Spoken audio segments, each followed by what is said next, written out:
జయించువానికి మరుగైన మన్నాను భుజింపనెత్తును. ప్రకటన 2:17.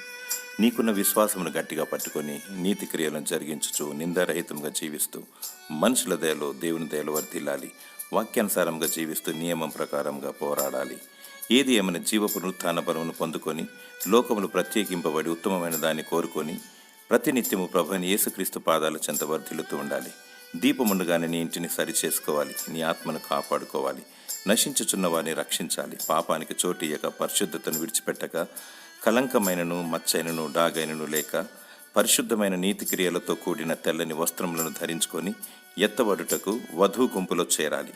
నీవు చనిపోకముందు ప్రభువైన యేసుక్రీస్తు రాకముందు జయకరంగా జీవిస్తూ కన్నీళ్లు విడుచుచు మెలకువగా ఉండాలి. అంతవరకు సహిస్తూ ఉండాలి. దేవుడు నీకు మరుగైన మన్నాను, పరలోకపు మన్నాను భుజింపనిస్తాడు. తన వాగ్దానాన్ని నీ పట్ల నెరవేరుస్తాడు. దేవుడు నీకు ఆత్మీయాహారమును దయచేసి విజయమును దయచేయునుగాక. ఆమెన్.